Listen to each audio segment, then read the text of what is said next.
Hello guys, this is your friend Shinobi Nexus 2.0 and we are back with a new fanfic. Which is What If Naruto Trained by Kurenai After Kakashi Refused to Train Him Part 1. And if you enjoy this fanfic then please press the like button and subscribe to my channel for more fanfic like this. And now let's start the fanfic. A 14-year-old Naruto Uzumaki stood in front of his sensei, Hitaki Kakashi in the middle of the hall at the hospital and said, "Kakashi-sensei, I have a huge favor to ask you." Kakashi, who was reading his book, said, "Stop right there. I know what you going to ask already, Naruto, and I'm sorry to say that I can't train you." Naruto's eyes widened and he said, "What? But?" Kakashi said, "I have other matters to attend to, but I have been searching for someone who can to train you who would do a better job than I could." Naruto frowned and said, "But you're my sensei, Kakashi-sensei. Who could train me better than you?" A voice from behind Naruto said, "Well, I don't know if I could do it better than Kakashi could teach you, but I wouldn't mind training you." Both Naruto and Kakashi looked at where the voice came from and Naruto saw Kurenai Yuhi standing there, and a few steps behind her was Ebisu, who had also stopped walking in the direction Kakashi and Naruto were. After hearing Kurenai say that, and Ebisu said, "Excuse me for interrupting you, Yuhi-san, but I have already volunteered to teach Uzumaki-san." Kakashi said, "Don't you already have a student in these exams, Kurenai? Wouldn't it be a different of interest for you?" Kurenai bit her lip and looked around and motioned with her head toward the room next to where she was standing, and Kakashi said, "Very well. Wait here, Naruto." Kurenai shook her head and said, "No, Kakashi, he has a right to know why I am wanting to train his, since it is his training. I don't mind him hearing why I want to train him, but I just don't want it to be common knowledge until after the exams." Kakashi frowned behind his mask and Naruto said, "She's right, sensei. It is my training and she is way better than closet pervert there." Kurenai asked, "Closet pervert?" Ebisu waved his hand and said, "It's nothing, Yuhi-san." Kakashi said, "Well, if you insist, then let's hear why you want to train Naruto and in what," as he motioned toward the room. Once everyone was in the room with the door closed, all eyes turned to Kurenai, who took a deep breath and said, "First, the reason I am not training Shino is his father has decided to train him in his clan jutsu for the exams. Kiba is also going to be training with his mother and sister during this month as well, since Hinata won't be able to train for the next 6 weeks. Now that leaves me free until after the exams, but that doesn't explain why I want to train Naruto." Kurenai took a moment to gather her thoughts and said, "The reason I wish to train Naruto is I fear for the life of my student Hinata." Naruto asked, "Hinata, is she going to be okay? Is it because of that jerk Neji?" And Kurenai said, "It's not Neji, at least not directly. You see, Neji is a member of the branch family of the Hyuga clan and Hinata is the main branch. I have reason to suspect that since Hinata is not what the main branch wishes she was for the heiress of the Hyuga clan, that they will use her defeat to Neji as an excuse to put her in the branch house and will put the cage bird seal on her, which at her age could kill her. They can't touch her until after the exams though, because she is under medical care right now due to the damage to her heart from Neji attack. That is the first reason I wish to train Naruto." Naruto asked, "What's the cage bird seal?" Kurenai said, "It's basically a slavery seal.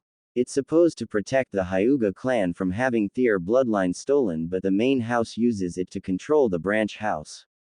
They make a single hand sign and cause a person who has the seal to feel extreme pain or even die from it." Naruto frowned and asked, "How does you training me help Hinata?" Kurenai said, "I can train you to defeat Neji. I know most of the strengths and weaknesses of the Hyuga clan bloodline, and if you defeat Neji after my training, then I can go to Hinata father and tell him that it is his own rules about not allowing Hinata to learn anything outside of the Hyuga clan jutsu that lead to her defeat to Neji, while Neji's training in things outside of the Hyuga clan jutsu is what lead to his victory over Hinata.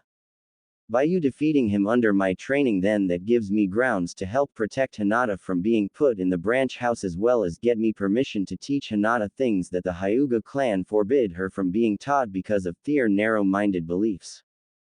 Kakashi said, Not that I don't feel sympathy for your student's situation, but exactly what is it that you could teach Naruto? Kurenai looked at Kakashi and said, Naruto's only opponent won't be just Neji. Everyone knows about his rivalry with his own teammate Sasuke. I also know how to fight a Sharingan user, not as good as some like yourself or Guy, but I do know enough to give him a chance of fighting against Sasuke and his Sharingan. I know of Ebisu here, he is great at teaching the basics, which is why he is allowed to train Konohamaru, but the basics isn't going to give him a chance to defeat Neji, and if he can't defeat Neji then he won't ever even get a chance to fight Sasuke. My request to train Naruto is selfish, but I know I can give him the skills he needs to defeat Neji and a chance at Sasuke. Kakashi said, well, Naruto said, do it. Causing everyone to look at him. Kakashi said, what are you doing, Naruto? You need to think about this carefully. Naruto said, I am. You remember Haku and Zabuza, right, Kakashi-sensei? What you don't know is I met Haku once before that day on the bridge. He taught me a very important lesson that day. True strength comes from protecting that which is precious to you. I can see it in Kurenai-sensei eyes that Hinata is precious to her. She's willing to do anything she can to protect her. And I may be a bit selfish as well, but what Neji did to Hinata was wrong. I don't know what it's like to have a family. But I don't believe what Neji did to Hinata is what family is supposed to do to each other. I want to defeat him more than I want to beat Sasuke. I doubt that I'll make Chunin, but I don't think I'm ready to be Chunin. A Chunin is supposed to be able to lead others. How can you lead when you are looking at the back of others? That snake guy in the forest. I wanted to make him pay for hurting Sasuke and Sakura. I killed 2 giant snake and used everything I had to fight him. He was able to beat me while holding me in the air with his tongue and a single punch to the stomach. I was knocked out for so long that when I woke up Sakura hair had been cut. Team 10 was standing there along with Sasuke and Sakura, and Bushy Brows was on the ground and he looked knocked out while his teammates were in the trees around us. I don't know what happened while I was out, and I know I'm not the smartest, but even I know the only reason I am alive right now is because the others saved me. I owe Hinata the same thing. What kind of Hokage would I be if I wasn't willing to protect the people of Kohoa? No matter if they are my teammates or some weird girl who always passes out when she talks to me. I'll train under you, Kurenai-sensei, and I promise that I will defeat Neji to protect your precious person, and I don't go back on my word. That's my ninja way.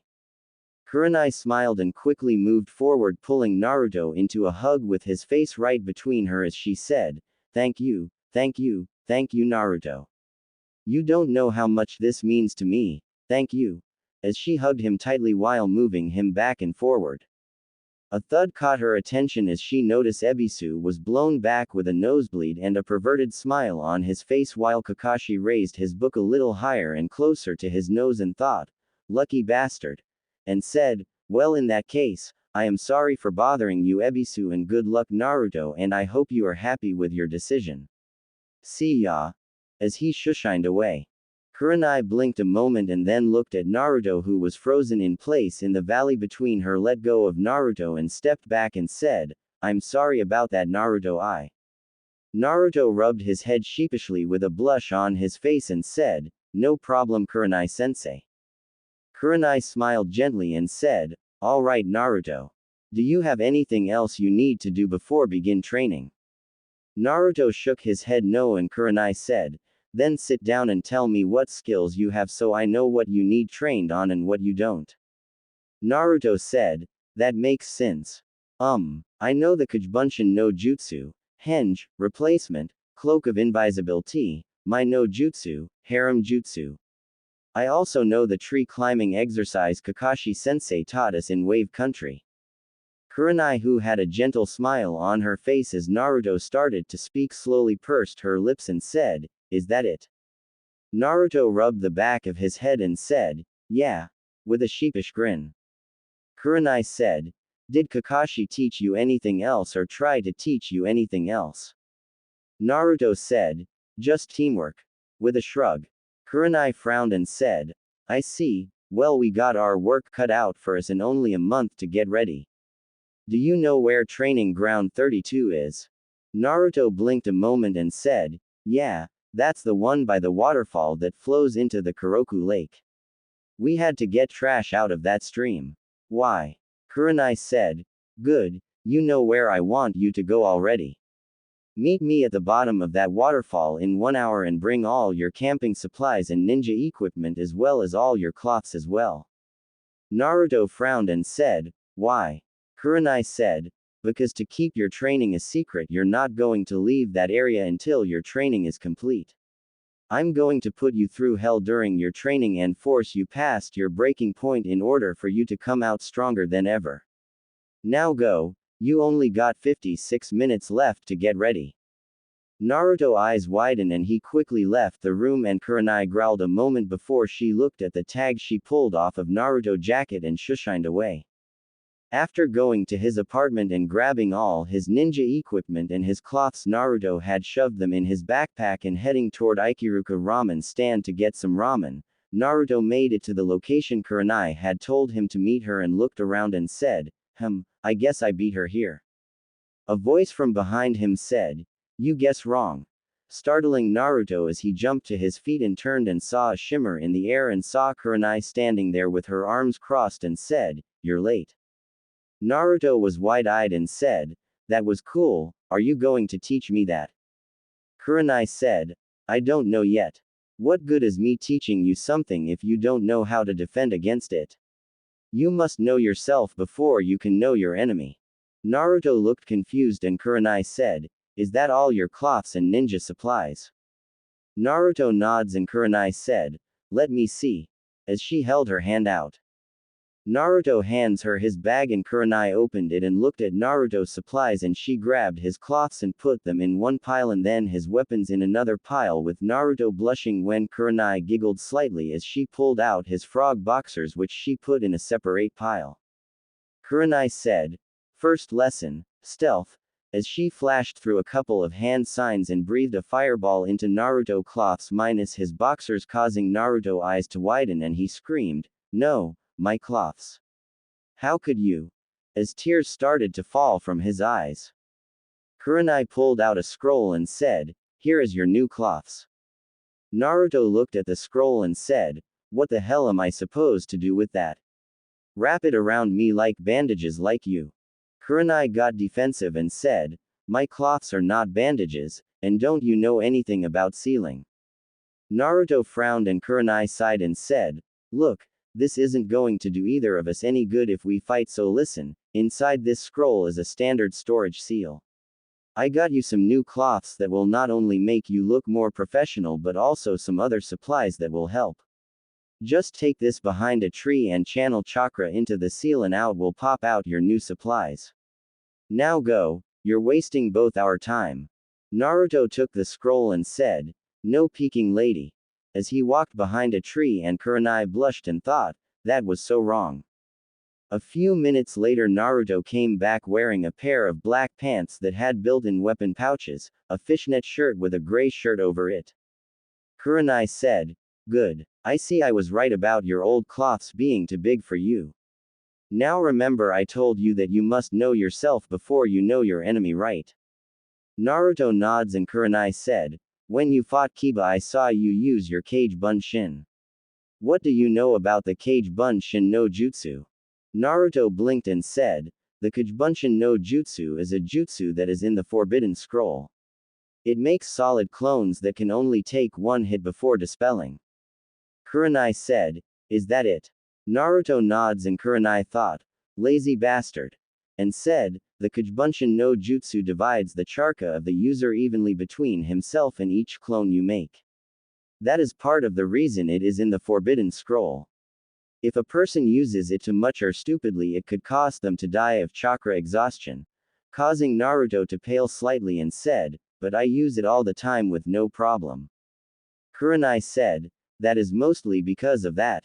Now I said the chakra problem was only part of the reason it was a kinjutsu.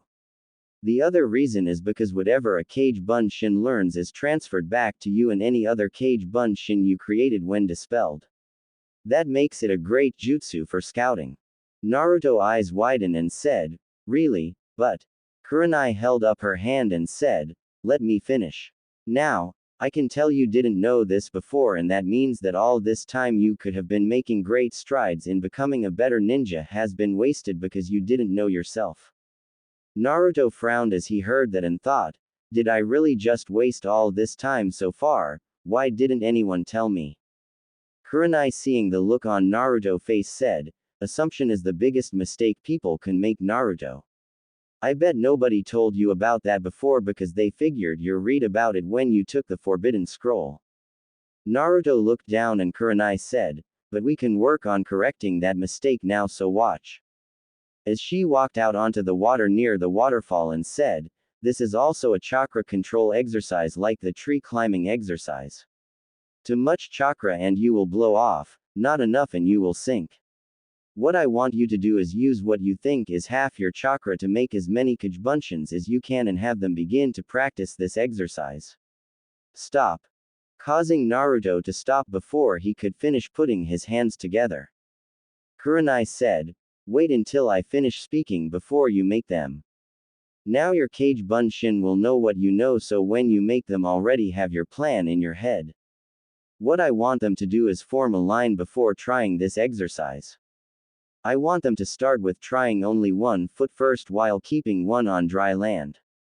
Once they can stand on the foot on the water without sinking, then the first clone to actually do it is to dispel, so the other clones will learn what he knew as well as you. Then they are to try with both feet. Again, when the first clone to stand on both feet without falling can do it, he is to dispel. After that, then I want them to practice walking across this stream.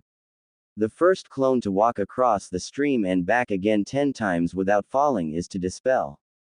After that, I want the Kage Bunshins to grab a leaf and try to do this.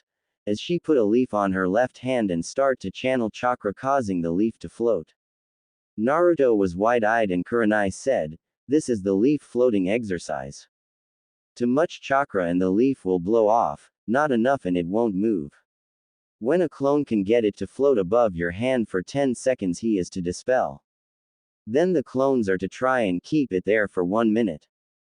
After they can keep it there for a minute, that one is to dispel, and then the clones are to try the other hand, same rules for 10 seconds and then 1 minute. After that, both hands, 10 seconds, then a minute. After that, the clones are to try tree climbing with one leaf in one hand up and down the tree 10 times while floating the leaf. Then the other hand 10 times before floating the leaf, then both hands for 10 times. After that, same thing on water with one leaf on one hand for 10 times across and back, and then one leaf on the other hand 10 times across and back. After that, then I want any clones that are remaining to try to run up this waterfall using chakra one at a time until they're all gone. I don't expect you to get this done today, but I do expect you to have it done before the end of the week. Naruto nods and Kurenai said, but the real you will be doing something else. Naruto said, what will I be doing, Kurenai-sensei? Kurenai walked behind a tree and came back out with a plastic bag and said, in this bag is some rubber balls. I got them to help train Akamaru, but because of fear of him choking on them, Kiba would not let me use them. I am going to use them on you as target practice. I am going to throw these at you, but you are not allowed to move. Naruto's eyes widened and he started to say something when Kurenai said, no arguing. You are not allowed to move because you are going to be using the replacement jutsu to move yourself. I have 100 balls and will be throwing them at my full strength. If one hits you, then you will first have to collect each of the balls and then do one sit-up and one push-up for however many balls are still in the bag before starting all over again with dodging. We will do this until you can dodge the entire bag of balls. Now create your Kage Bunshins, it's time to train. Naruto nods and put his hands together and said, Kagebunshin no Jutsu. Kurenai's eyes widened as nearly 200 Kage Bunshin appeared and thought, holy shit, how much chakra does he have? Shaking herself out of her though Kurenai saw the clones were starting to practice and she smirked before throwing a ball at Naruto nailing him in the nods and Kurenai said, 99 sit-ups and push-ups Naruto. Naruto grumbled as he rubbed his nose and began to do as told. Several hours later Naruto was groaning on the ground and Kurenai said, that's good for now Naruto. I'm surprised your clones are still going. Now I want you to gather firewood and I'll be back in an hour with food. Keep your clones going until they are all gone or out of chakra. You just rest after getting the wood though. See ya in an hour. By the way, good job so far. Naruto groaned and said, why is it always my nose? As he stood up slowly. Kurenai giggled and walked over and said, because your body is sore enough already from first your battle with Kiba this morning and using so much chakra, but here, this will make it feel better. I'm proud of you. As she kissed his forehead causing Naruto to go wide-eyed and blush. Kurenai giggled seeing this and said, now go. If you got time to blush you got time to train. As she shushined away. Naruto stood standing there for several minutes until the memory of one of his clones returned to him and he shook his head and began to gather firewood. When Kurenai returned she saw Naruto had started a fire already and was sitting by it and she saw the Kajbunshin had dropped drastically in numbers since she had left and thought, they must be running out of chakra finally. Naruto who was looking at the fire asked in a soft voice, why did you kiss me? Kurenai who was in thought judging Naruto clones blinked and said, what was that? I didn't catch it. Naruto still looking into the fire asked, why did you kiss me? Kurenai said, just a friendly gesture as thanks and gratitude for all the hard work you have been doing today and for helping me to protect my student. Naruto said, oh. Softly. Kurenai turned her head slightly and said, is something wrong Naruto? Naruto said, I guess not. I just never been kissed before by someone. Kurenai said, that's not true. You kissed Sasuke, remember? Naruto got a mortified look on his face and said, thanks, I thought I had repressed that memory, beside, that was an accident, the kid behind me caused it by knocking me into Sasuke so it doesn't count. Kurenai said, well don't worry about it. That kiss I gave you was just a simple gesture of gratitude, nothing more. Naruto said, Sensei, what is this training we are doing for? I mean, what good is it going to do me against Neji? Kurenai unsealed 2 takeout plates from a scroll and said, I guess that's a fair question. Think back to Neji and Hinata's fight, tell me what you saw, not what was said but what you saw each of them was able to do. I'll explain what this will do after you answer that question. Naruto looked in thought and said, well, Neji and Hinata both got those weird veins around their eyes, they were doing a lot of dodging and I think they were using chakra in their hands. Kurenai said, we will need to work on your observation skills sometime. But you are somewhat right if only barely. Those veins around their eyes showed that they were sending chakra to their eyes to activate their bloodline. When they activate their bloodline they can see nearly everything around them and can see longer distances and can also see through things including the human body so they can see the chakra inside a person body. Hyugas are very flexible which is why both were doing so much dodging because they could attack their targets from several different angles. They were also using chakra in their hands to seal off each other's chakra by blocking their enemy's chakra flow with their own chakra. Naruto said, but what does that have to do with anything? Kurenai said, Neji is very fast, and flexible. He also has excellent control over his bloodline and being on an assault team under Guy I know his taijutsu is higher than your average Hyuga. I doubt he used his full strength in that battle and will most likely have several tricks up his sleeves for the finals. Neji also has experience on his side having been a ninja longer than you or Hinata. Do you agree with me?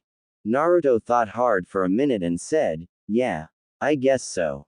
Kurenai said, if you were to fight Neji right now, what would you do? Don't answer, let me try and guess, you would use your Kajbunshin and try to overpower him with numbers, right? Naruto frowned and Kurenai said, that won't work. Watch, Hey, you Bunshin, come here a minute. Naruto watched as all his Bunshin that were left, which was only about 30, came over, and Kurenai said, "Alright, I want you to sit on the ground in a circle around me." "Good. Now you see, I have about a 4 feet circle area I can still move. Your Bunshin couldn't all sit around me in one circle, so they had to form another one behind the first one. Your clones can only come so close to me without getting in each other's way, giving your enemy a chance to take them out either by attacking them and with one punch destroy a clone, or by replacing himself with a log covered in exploding tags which would kill all these clones. Do you see what I am getting at?" Naruto looked in thought and said, "Neji would be able to use his speed, flexibility, and experience against my clones to take them out while they were all tied up trying to get to him." Kurenai said, "Exactly." Naruto got a worried look on his face and asked, "Then how am I going to be able to defeat him to save Hinata?" Kurenai said, "By increasing your chakra control you will be able to use your chakra better for more jutsu, and by mastering your jutsu like the replacement, you and your clones won't be getting hit as much, so you won't have to replace them as much. That is what I am teaching you right today. Now the real you eat up and all the Bunshin go back doing what you were doing before. After you eat Naruto, I'm going to tell you about some of the battle situations I have found myself in, and I want you to tell me what you would have done in those situations, alright?" Naruto said, "Hi sensei." As he took the plate from her and began to eat while the Bunshin went back to training. After Naruto finished eating, he said, "Sensei, I think there is something wrong with my chakra." Kurenai asked, "What do you mean?" Naruto said, "Well, one of my Bunshin decided to get ahead of the others and tried to do the tree climbing with the leaf floating while the others are trying to get water walking with both leaves, and well, it was like I never even done the tree climbing exercise before, even though I learned to get up the tree in wave." Kurenai frowned and looked in thought and said, "Naruto, how often do you practice the tree climbing exercise since you first learned it?" Naruto frowned and said, "None." "Why?" Kurenai said, "Naruto, for normal ninja, chakra control exercises should be done a couple of times a week. You though don't fall in that category." Naruto bit his lip and asked, "Do you hate me for Kyuubi?" as he looked away nervously. Kurenai smiled gently and said, "No Naruto. I saw the Kyuubi when it attacked and I can tell the difference between you and him. You are nothing like the fox." Naruto smiled a small smile and said, "Thanks Kurenai sensei." Kurenai said, "Your control could have just slipped from not practicing it enough to compensate for your reserves growing. You really should have at least 50 Bunshin every day, practice some form of chakra control for you to keep it in good shape. Did you finish the water walking exercise I told you clones to do?" Naruto thought a moment and screamed, "Hey, Sensei wanted us to do them in a CERTIAN order. No cheating, get back to work you bastards." The next morning Naruto woke up to a bucket of water being poured on his head, causing him to sputter and scream, "What the hell sensei?" Kurenai said, "I have tried to wake you up for the last 10 minutes. Breakfast is ready." Naruto grumbled quietly to himself and grabbed the plate that Kurenai was offering and began to eat and said with his mouth full, "What are we doing today?"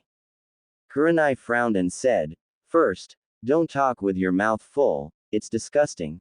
Second, tell me what your clones got done yesterday." Naruto thought a moment and made sure his mouth was empty and said, "They got the regular water walking down and got the leaf floating exercise down with both hands, but they tried to do the leaf floating with water walking or tree climbing and they didn't get more than a couple of feet before all dispelled or ran out of chakra." Kurenai said, "Then same as yesterday, create your Bunshins and have them practice on chakra control while you practice dodging my throws, but today instead of me standing in one spot throwing them at you I will be attacking from different locations. We will stop at noon and I'll go get lunch while your clones continue to work and you will sit here and rest until I return." Naruto bit his lip and said, "Last night you didn't exactly tell me what exactly is this training going to do." Kurenai sighed and said, "Naruto, I'm not going to lie to you, so I'll just be blunt.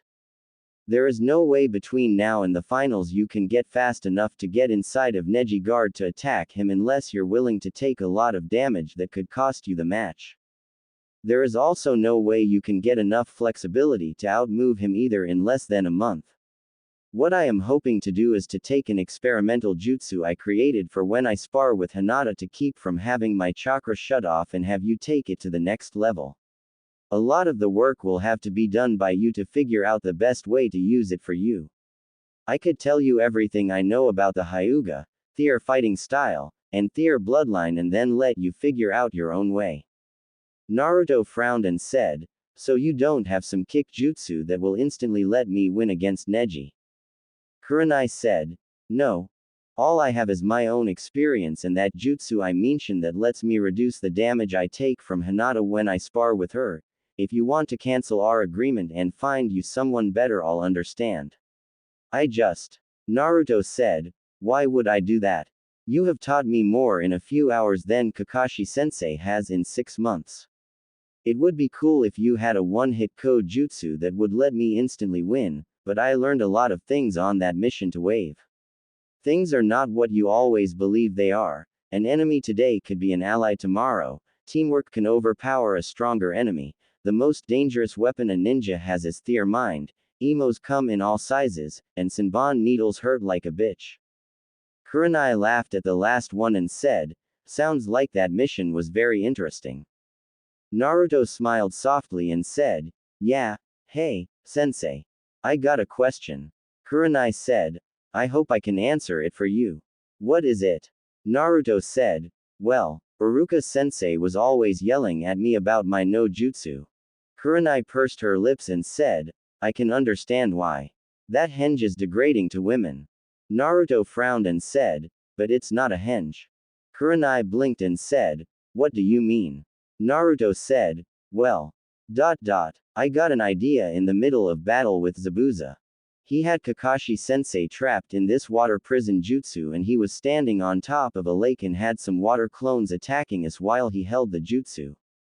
I got the idea that if I could get close to him then I could free Kakashi-sensei, but since I couldn't walk on water like he could, I got the idea of flying over the water, so I created a couple of cage bunshins to help distract everyone and I used my no jutsu, but instead of imagining myself as a woman I imagined myself as a demon windmill shuriken and had my cage bunshin toss me to Sasuke, who actually threw me at Zabuza, who jumped over me, and once I passed him I released the jutsu and threw a kunai at his back, forcing him to defend himself and freed Kakashi-sensei. A henge isn't real. So how is it that Sasuke was able to throw me as a shuriken? Kurenai blinked and said, that, show me, turn yourself into a shuriken like you claim you did. Naruto put his hands together and was covered in smoke, and when it cleared, a demon windmill shuriken floated in the air a moment before falling to the ground with a thud. Kurenai's eyes widened and she bit her lip and put her hands together and said, release, before she walked over and picked up the shuriken. Tapping it a moment, she ran her finger along the edge and winced a moment as she cut her finger. Naruto released the jutsu and said, are you alright, sensei? I'm sorry, I didn't mean to cut you. In a worried tone. Kurenai said, that was amazing, Naruto. You said that is basically your no jutsu. Naruto nods and Kurenai said, I wonder if it could be a bloodline. Naruto said, no. I taught it to Konohamaru to help him knock out that closet pervert Ebisu. Kurenai frowned and said, well, don't teach it to anyone else. That jutsu with the GHT, hey Naruto. I just got a crazy idea. Create your cage bunshin and have them start training in chakra control and then use that jutsu to change into someone you met not from Konoha and not a ninja. You and I are going to see Hinata. Naruto said, why can't I go like I am? Kurenai said, 3 reasons. The first is your training is supposed to be secret. The second reason is to see how long you can hold that jutsu, and the final reason is to see if anyone can tell it's not real or figure out how to dispel it as we walk through town. Naruto asked, but why do I need to see Hinata? I mean, shouldn't I be training also? Kurenai said, well, Hinata might appreciate seeing you come and wish her a quick recovery, plus I want Hinata to try and use her bloodline to test my theory. Naruto shrugs and put his hands together, and when it cleared there stood Tazuna, who said, "Call me Tazuna. I'm the bridge builder who was the client for Team 7 to wave." Kurenai nods and both began to head to town. 20 minutes later, as they approached the hospital, Sakura came out of the hospital looking down, but when she saw Kurenai and Tazuna she said, "Hello Tazuna, what are you doing here? I thought you would be in wave with Tsunami and Inari." Tazuna said, "Tsunami been jumping all over me about drinking so much at my age, and I promised her that I would come get a checkup from a doctor here in Konoha while I came to thank the Hokage for the great work that you and your team did protecting me and saving my country. So where is the other two, Sakura?" Sakura said, I don't know. The nurse told me that Kakashi-sensei checked Sasuke out and I haven't seen Naruto yet." Tazuna said, "Well, if you see them, tell them I said hello. This lovely lady here was kind enough to show me around so I can return home quicker. Shall we go, Kurenai-san?" Kurenai, who was watching the exchange, said, "Yes, let's go, Tazuna-san. It was good seeing you again, Sakura." Sakura said, "You also, Kurenai-sensei. Hey, by the way, how is Hinata doing?" Kurenai said, "She was resting when I checked on her last night. I was going to check on her while Tazuna took care of his business." "Well, I'm sorry to chat and run, but I must be going. Good day, Sakura." Sakura said, "Same to you, sensei," as she turned and left. Once she was gone, Kurenai said, "I must say you could make a very good infiltration expert, Naruto. What's wrong?" as she saw Tazuna had a scowl on his face. Tazuna said, "Kakashi-sensei, he abandoned me so he could train Sasuke privately." Kurenai bit her lip and said, "That is only partially true. I'm not allowed to say. It's an S-rank secret, but I can tell you that Kakashi doesn't like what he had to do, but orders are orders." Tazuna pursed his lips and said, "I see. It doesn't seem right though." Kurenai said, "I know, but it had to be done considering the actual situation I'm not allowed to speak about. Anyways, we're here." As she knocked before slowly opening the door and saw Hinata asleep and blinked as there was another person in the room and said, "Hiyashi-sama, I'm not disturbing, am I?" Hiyashi Hyuga looked up at Kurenai and said, "No. I was just leaving." As he stood up and began to leave. As he got to the door he saw Tazuna and said, "Who are you and what are you doing here?" as he activated his bloodline. Tazuna said, "I'm Tazuna. I'm just being shown around to the hospital to get a checkup so my daughter will get off my back about drinking, and this lady here was kind enough to show me here and said she would show me where to go to get my test as soon as she checked on her student who was here. I don't mean to intrude on anyone's privacy. I'll just be on my way. Thank you again for your help, miss. I'll just ask a nurse or someone to show me where to go to get a checkup. Goodbye." As he turned and started to leave, Hiyashi said, "Stop right there, Uzumaki." Tazuna froze in place while Kurenai was cursing in her head, and Hiyashi turned to Kurenai and said, "What is the meaning of this, deception, Yuahi?" Kurenai started to say something when Tazuna said, "Can we speak somewhere more private, sir, and I can explain?" Hiyashi nods and motioned toward the room next to Hinata and Tazuna, and Kurenai walked in and Tazuna was covered in smoke, revealing the real Naruto, who said, "Who are you exactly?" Kurenai said, "This is Hiyashi Hyuga-sama Naruto. He's Hinata father and the head of the Hyuga clan." Naruto face scrunched up as he looked at Hiyashi and said, "I see. I don't like you." Kurenai eyes widened and hissed, "Naruto, show Hiyashi-sama some respect."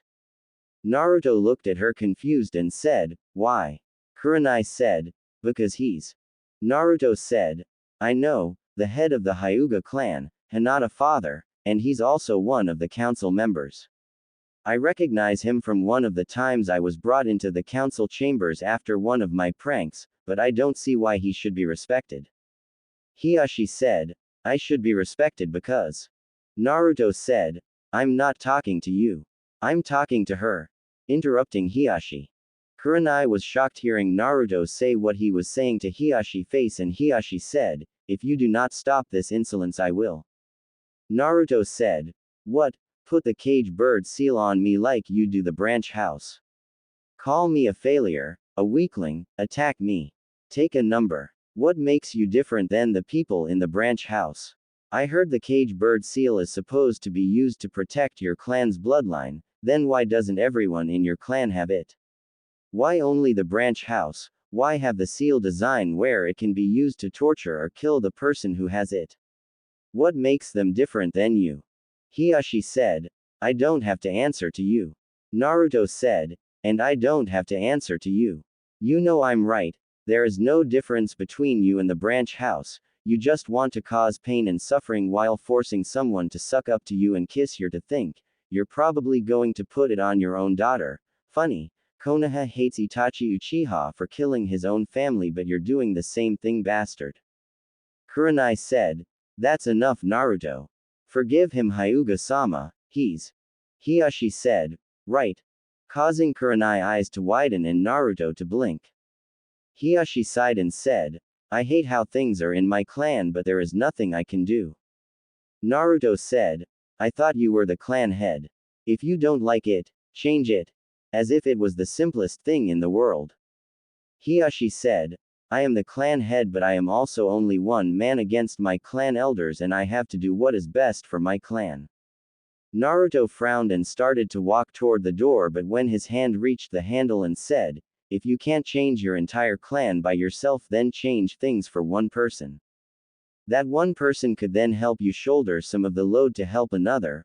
All it takes is teamwork and the desire to protect that which is precious to you. If you really care about your daughter and your family, then prove it. Kurenai sensei. Since he saw through my jutsu, I should get back to training. Thank you for observing my testing of my new jutsu. Tell Hinata I said hi. As he walked out and closed the door. Hiashi looked at the now closed door and after a few minutes looked at Kurenai and asked, what was his purpose here earlier? What were you trying to do? Kurenai said. I wanted to check on Hinata to see how she was doing. As for what he looked like, I'll tell you if you can answer how you knew it was him first. Hiashi said. He has a unique chakra network that is way different than everyone else's that works around that. I have seen it enough over the years to be able to recognize it, though that was the only way I could tell he wasn't him, and if it wasn't for my Byakugan then I wouldn't have even known. Kurenai nods and looked in thought and said, it was a test to find out the true extent of a jutsu that he created that we all seem to have misjudged. You know his famous no jutsu. Hiashi frowned and said, I am aware of that henge, why? Kurenai said, it appears that it is not just a henge but an actual shapeshift. Hiashi eyes widened slightly and said, really, are you sure? Kurenai said, so far all the tests I've suggested seem to suggest that, though I don't know what all you can do to test something like this. Hiashi said, I see, are you training him for the finals? Kurenai looked at Hiashi and said, what could I teach him that would give him the advantage against your nephew?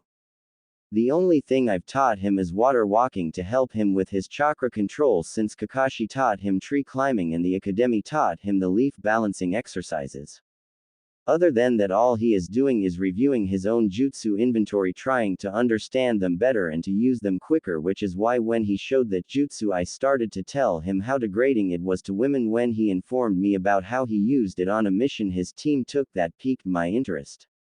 Especially when he claimed that he was able to teach someone else how to do it, meaning it couldn't be a bloodline thing or because of that, which is why I told him to walk through town using it to see if anyone could detect it and how long it could be used.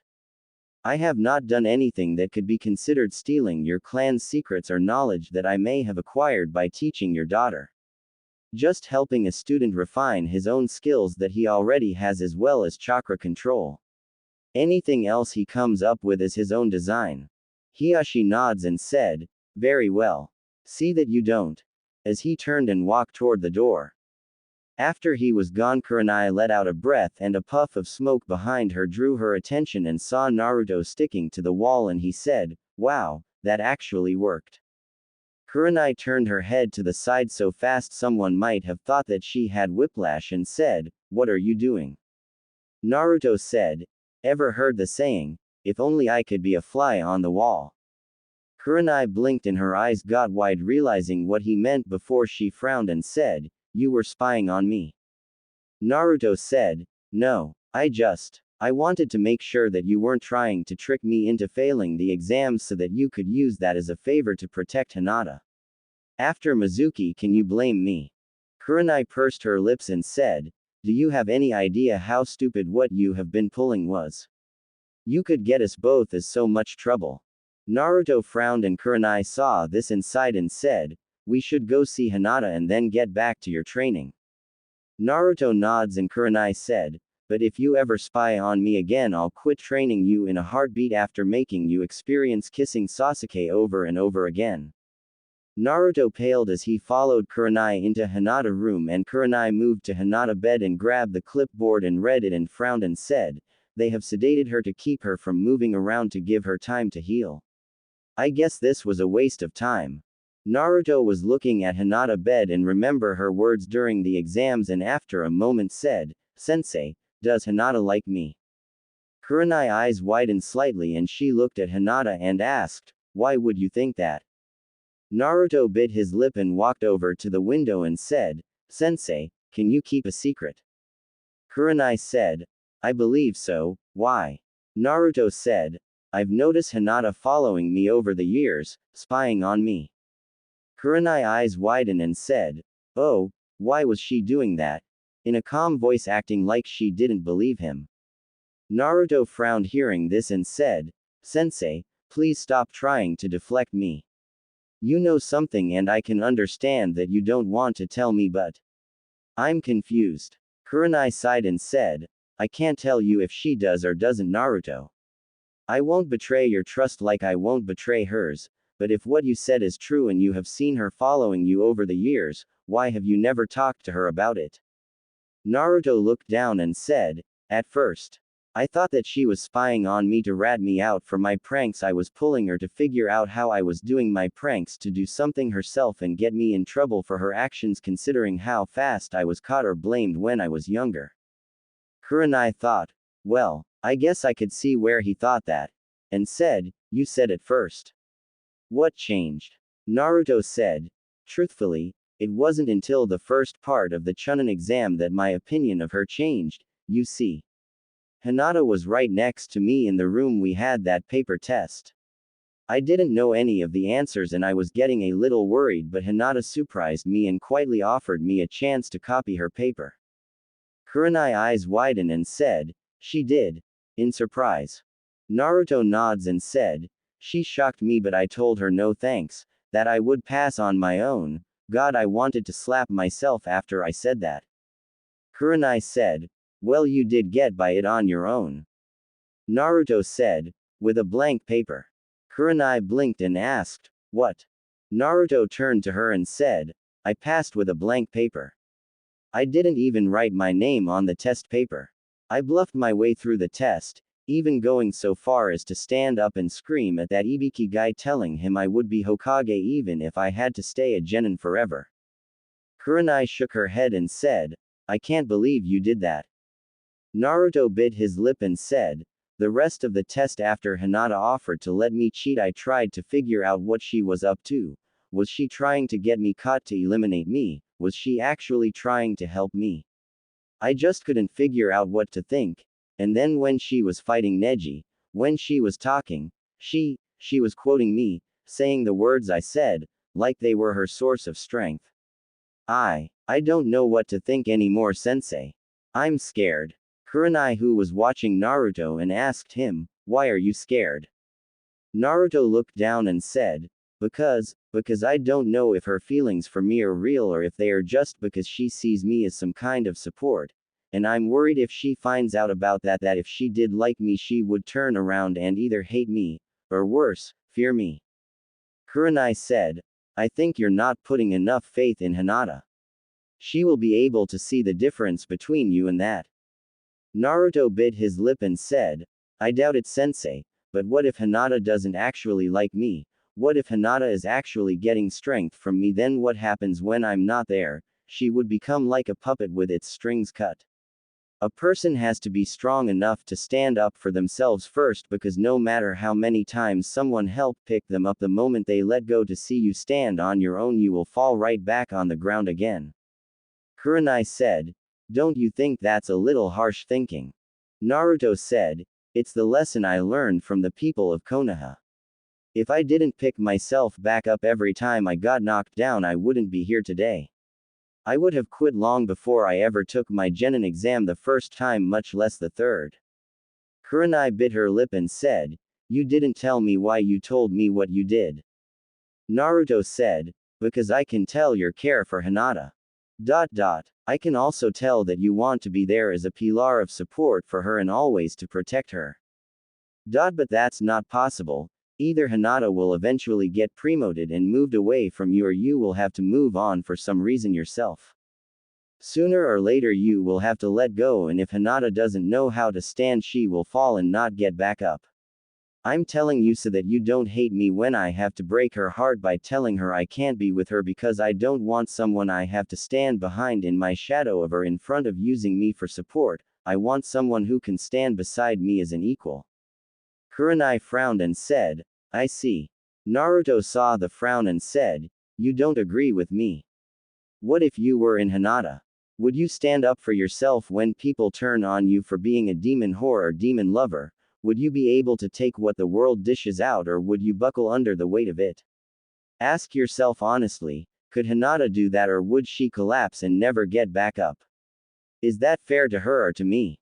Kurenai said, "All right, you made your point. I can understand where you're coming from, but I don't think you should judge her without getting to know her.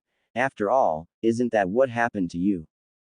Naruto frowned and looked at Hinata and said, I wish things could be different, but." Kurenai said, "You don't have to explain it to me. I'm not the one who has to live with your decisions." Naruto said, "Maybe I should go. I'll go work on my chakra control until you show back up." Kurenai said, "No, let your clones do that. You need to work on your body conditioning a little bit. Get in the water in the stream below the waterfall and start practicing your punches and kicks and jumps against the water. It's called resistance training, and it works on toning muscles as well as increasing strength and power without sacrificing flexibility. If your Kage Bunshin are able to complete all the Charka exercises, then switch the leaf for a small stone and repeat the process, going with getting more and more heavier things. I also want you to create 100 Kage Bunshin and have them try and hit you with the rubber ball one at a time. I want you to replace yourself with a Kage Bunshin that doesn't have a ball so that it takes the hit. When you are resting from resistance training, I've got something I've got to look into for the next few days, so your training will be your own until I can meet you. I want, when we meet again, for you to show me your improvement in using replacement as well as your chakra control and physical training. I also want you to come up with at least 5 complete battle strategies that can be used in battle against each person still in the exams with the current knowledge and skills you have. You're not going to be handed a victory on a silver platter, you're going to have to earn it." Naruto nods and said, "Is there anything else, Kurenai-sensei?" Kurenai thought a moment and then took a look at Hinata and said, "Know yourself, Naruto.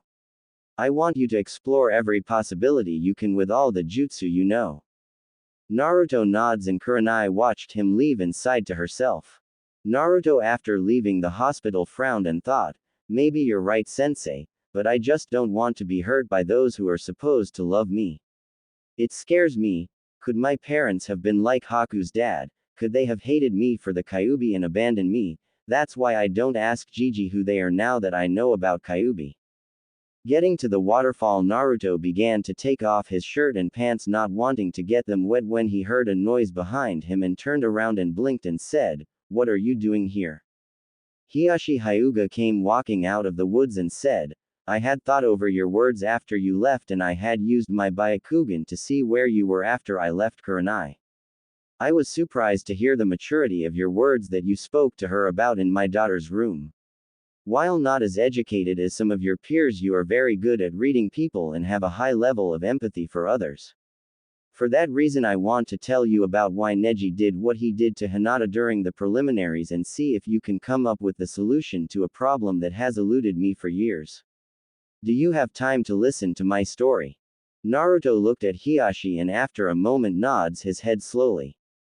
Hiashi, seeing the nod, said, "It starts back when I was born. You see, Neji father was my twin brother. Since I was born first I was placed in the main house while my brother was placed in the branch house. The firstborn child of the main branch is always placed in the main house while any others become the branch house." Naruto said, "So the only difference between the two houses is which is born first. That's stupid." Hiashi said, "I will not go into why that is the way we do things. I will skip until right after the Kyuubi was sealed in you. Konoha had been weakened by the Kyuubi attack on our village. So much so that the Sandaime was afraid that other villages would take our weakened state as a chance to attack and destroy us. It was because of this decision that he revealed the secret of the Kyuubi being sealed in you to the general public as well as making his decree that no one was to speak about your burden." Naruto eyes widened and said, "Why would he do that?" Hiashi said, "Jinchuriki, that is what those who are like you called." Naruto said, "There are others like me, with demons sealed in them." Hiashi blinked and said, "I was under the impression that you already knew this." Naruto frowned and said, "Well, I didn't learn about it until what happened with Mizuki. I figure since you're on the council you know all about that event." Hiashi nods and Naruto said, "Well, after that Iruka-sensei and Gigi made sure I realized I wasn't the Kyuubi and Gigi told me about his law and that he wanted me to have a normal childhood as best as he could, but anything else he might have been willing to tell me that night I didn't really want to talk about because, well, it raises a lot of questions on a personal level one don't want to go into about." Hiashi thought a moment and said, "Your parents?" Naruto eyes widened slightly and looked at Hiashi, who after a moment said, "Yes, I know of them, or at least who I suspect were your parents. If my guess is accurate then I can tell you that your father died the day you were born fighting Kyuubi and I believe your mother passed away giving birth to you, though I can't be for sure but I believe that my opinion would be correct." Naruto eyes widened and said, "Can you?" Hiashi said, "No. Information is power, and power comes at a price. The information on who I suspect as your parents would not only cause me great trouble should it be discovered that I told you what I suspect but also put you and Konoha in great danger, something I cannot allow without real proof." Naruto frowned and looked down and said, "Can you at least tell me, were they good people and would they have loved me?" Hiashi thought a moment and said, "Yes to both." Naruto smiled and said, "Then that is all I need to know. For that I will do my best to help you with your problem. So what is your story?" Hiashi thought as he saw a small change in Naruto. Was it really that simple of an answer to make him happy? I suppose with the hardship of life knowing that you are loved, even by the dead when you did not know before would give you strength. Perhaps that is where I have gone wrong all these years as a father. As he said, "Very well." About 3 months after the Kyuubi attack, Kumo decided that since Konoha was damaged as badly as we were as well as the fact winter came early causing our resources to reach their limit that it would be a good time to attack Konoha and war started. Naruto was listening said, "So my sacrifice was for nothing then?"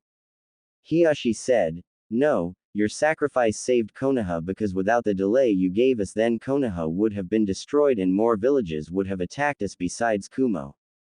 Naruto sighed and said, "Then I guess I can accept that." Hiashi said, "I will skip until Hinata's 3rd birthday. Kumo had declared they wished to end the war and sent several ninja as well as one of their top Junin to come sign the peace treaty. It was a day of great joy in the village, but the Hyuga clan did not go because as I said it was Hinata's 3rd birthday. That night a masked individual broke into our clan compound and kidnapped Hinata. As he was making his escape with her I discovered him and killed him to rescue my daughter. The masked kidnapper was the Kumo Junin who signed the peace treaty." Naruto eyes had widened as he heard this and Hiashi said, Kumo said that Konoha did not want peace and only wanted a chance to kill one of their top ninja and wanted the head of the man who killed their Junin, me. Naruto asked, but what does this have to do with anything? Hiashi said, my brother, he was killed in my place since he was my identical twin. He was Neji's father. Naruto thought a moment and said, so Neji blames Hinata for his father's death because his dad took your place, that is why he did what he did in the exams. Hiashi nods and Naruto said, Neji a idiot. Hiashi eyes widen and said, how dare you say that? Naruto interrupted him and said, blames an innocent 3-year-old girl who could not defend herself against a Junin-level enemy ninja. No offense Hiashi, but I can't respect Neji or feel sympathy for him because if I did then that would be like me saying that it's alright for me to kill everyone in Konoha who made my life bad because of the Kyuubi. The people didn't choose for me to have the Kyuubi in me and I didn't choose it, just like Hinata didn't choose to get kidnapped and Hinata didn't choose for her uncle to take your place either. What Neji did was a disgrace to everything I believe in and what I believe all the Hokage believed in. Hinata was not only a fellow Konoha ninja, she was also his family. My sensei says those who don't follow the rules are trash, but those who abandon their comrades are worse than trash. I also believe that true strength comes from protecting that which is precious to you, and I believe that family is the most precious thing there is. The people of Konoha are family, and as ninja of Konoha we are tasked with protecting them with everything we have. Neji is a disgrace in my eyes. I will not only kick his but I'm going to show him exactly how wrong he is. Hiashi pursed his lips as his face went neutral and said, goodbye, as he turned and left. After Hiashi left, Naruto turned to go back to the river to begin training when a female voice said, you know, I think that was the most emotional I have ever seen him. Naruto turned to his right and saw Kurenai standing on a tree limb and Naruto said, how long have you been there, sensei? Kurenai said, long enough. Naruto, I know you believe that if you believe in yourself that anything is possible. And you have enough conviction to make others believe in you also. But if you don't have the skills to back up your beliefs and convictions, then you will end up looking like a fool. Have you thought about how you're going to pull off not only a victory against Neji, but now you go and claim you're going to show him the error of his way? Something his uncle, clan head, couldn't even do. I don't know if you realize it, but you're putting your dream of one day becoming Hokage on the line here. If you fail to keep your word to Hiashi now, then how will he be able to trust you if you ever get the chance to become Hokage? Every action has a reaction, Naruto.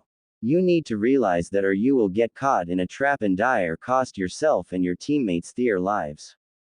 Naruto frowned and looked down and Kurenai said, I'm sorry Naruto, I shouldn't be so hard on you but. Naruto said, no, you're right. I know I'm an idiot sensei. I make a lot of mistakes, but I don't know how to do things any other way than the way I do. As he still was looking down. Kurenai bit her lip and said, Naruto, how hard are you willing to work to have people actually look up to you as a possible Hokage one day? Naruto looked up at Kurenai directly into her eyes and said, I'll die to reach my goal. Kurenai looked for any sign of doubt and found only conviction and said, I had came back to check on you one last time before I started doing what I got to go do.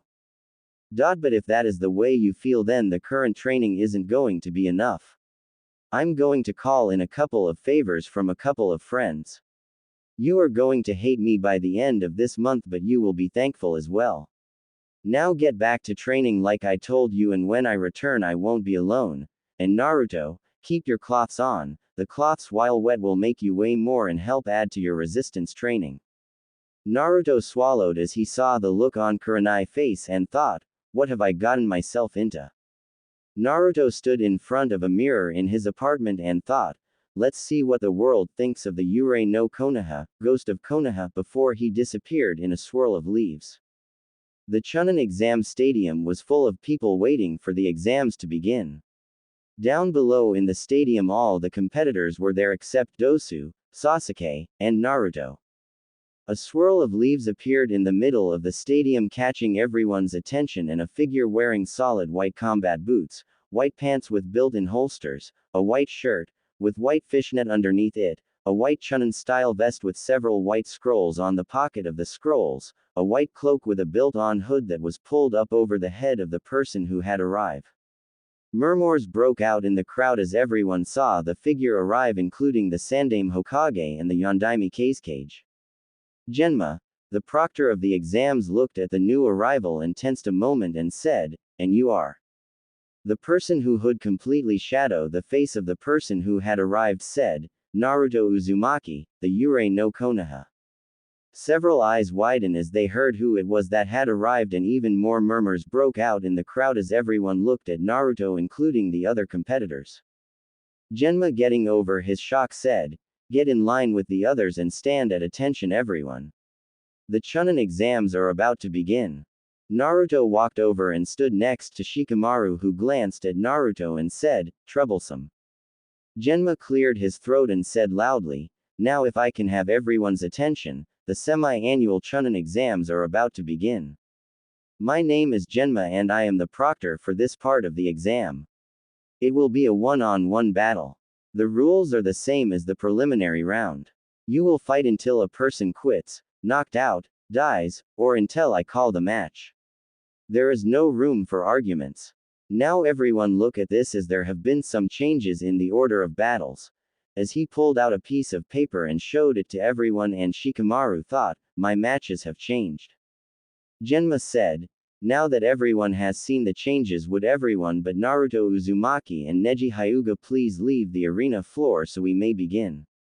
Shikamaru said, "Good luck, Naruto," as he turned and followed after the three sand ninjas and Shino. Neji, who was looking at Naruto, said, "You look like you have something you wish to say." Naruto reached up and pulled his hood back over his head and said, "Just one," as he pulled out a book and held it up to his face and said, "If you want any chance to defeat me, then you need to come at me with the intent to kill, because you will not be able to defeat me otherwise." Neji scoffed and said, "Proctor, start this match so this loser can learn that no one can defy fate, and a loser like him will always be a loser." Genma said, "The first match of the Chunin exams is between Naruto Uzumaki and Neji Hyuga. Ready? Begin." Neji activated his bloodline and said, "Prepare to lose." Naruto, who was still reading his book, said, "You say something." Up in the stands, Sakura slapped her forehead and thought, "Naruto copying Kakashi sensei." Several others were also deadpanning as they heard this. Neji activated his Byakugan and began to charge toward Naruto, but when he got within 15 feet of Naruto, a small explosion detonated right in front of Neji knee, causing Neji to stumble and scream out in pain and shock. Naruto, who was still reading his book, said, "Lesson 1. Observation. A ninja must always look at their surroundings to figure out the best way to use them should they be attacked, as well as for any possible signs of a trap or deception." Neji looked at his left knee and saw it was burned slightly while his pants took most of the explosion, and Neji said, "I see, your act was to distract me from the exploding tag you must have set prior to the exam starting." Naruto said, "Nope. Before I shushined inside the stadium earlier, I have never in any way, shape or form ever set foot in this stadium. That also was not an exploding tag." Neji stood up slowly and tested his weight on his left leg and said, "Then if it was not an exploding tag, then what was it?" Naruto smirked and lowered his book and said, "Now why would I want to explain that to you?" As he closed his book and tossed it away from him on the ground and reached into his weapon pouch and pulled out a Senbon needle and said, "Uzumaki Ultimate Secret Jutsu, 2000 Years of Pain," as he threw the Senbon needle in the air straight up. Neji, who had activated his Byakugan, was facing toward Naruto and was watching Naruto and the needle in the same time when all of a sudden the needle was covered in smoke. Half a second later, Neji screamed in pain as he was felt something stab him in his left cheek from behind. Many people in the stand blinked as they saw this, and Neji reached behind him and pulled out the Senbon needle and glared at Naruto before throwing the needle at Naruto, but the needle disappeared again and he felt pain in his right cheek this time. Pulling out the needle, he glared at Naruto and said, I figure out your trick. You are using your chakra to direct this needle. My eyes see everything and can see the chakra in it. As long as it is in motion, then you can use your chakra to redirect it. As he stuck the needle in his weapon pouch, Naruto smirked and said, You really think so? I only have one word for you. Boom. Neji's weapon pouch exploded, sending all his weapons flying as well as causing Neji to scream in pain from the mild explosion that injured his right thigh. Neji was gritting his teeth to endure the pain, and Naruto said, Tell me, Neji, how will you be able to move fast enough to hit me when your right knee and left thigh are injured? Neji glared at Naruto and said, You resort to tricks because you are not skilled enough to defeat me honorably. Naruto said, Ninja Neji. Samurai have personal honor. Ninja have village honor. Besides, so far I have only used a single jutsu to put you in the shape you are in, and I have not even started yet. Neji stood up as straight as he could and tried to ignore the pain he was feeling, and Naruto said, Remember when I arrived earlier? I called myself the Yurei no Konoha. Do you know why I called myself that? Neji said nothing as he activated his bloodline, and Naruto said, Let's find out. As he charged at Neji, and Neji got into a taijutsu stance, and when Naruto was in range, Neji shoved his hands forward to hit Naruto, but to Neji and everyone else's shock, the blow went right through Naruto, who kept moving, and Neji thought, Bunshin no Jutsu. Right before Naruto, who went completely through Neji's body, stopped and stabbed Neji in both shoulders with kunais, causing Neji to scream out in pain and shocking everyone in the stands. Turning, Neji threw a palm thrust at Naruto, which went through Naruto's body, but Naruto threw a punch while Neji's hand was in him, and the punch sent Neji flying backwards. Everyone was wide-eyed, and Naruto said, The reason I call myself the Ghost of Konoha is because over the month break I created a new jutsu I call Ghost Phase. With it I can make any and every part of my body become like a Bunshin no Jutsu, where any attacks to me will simply phase through. Neji winced as he pulled the kunais out of his shoulders and said, It doesn't matter what your new jutsu does. You are still fated to lose. Naruto said, Yeah, about that. I didn't get the memo, so I'm still going for the win. Anyways, Neji, I only told you about the part of the jutsu I can do to myself. I didn't tell you about what happens if I apply this jutsu to someone else. As a hand came out of the ground and grabbed Neji's leg, and Neji screamed as he was pulled into the ground completely. A few moments later, Neji came flying out of the ground with another Naruto holding onto his leg before letting go and going up in smoke. When Neji hit the ground, Naruto said, If I had let go of you when you were underground, then you would have phased into existence and died instantly, with your entire insides being turned into the ground you had been standing on. I can do this with any element. My ghost phase jutsus are the perfect spying and assassination jutsu. Take this for example. The wall of the stadium exploded, shocking everyone because the explosion was equal to that of 20 exploding tags. Neji said in a slightly scared voice, What just happened? Naruto smirked as said, That cage Bunshin I created that pulled you under used my ghost phase jutsu to go inside the walls of the stadium and planted several exploding tags. He also placed them in the trees. Just then the 3 trees exploded, destroying the trees, and after the dust settled, Naruto said, You see, Neji?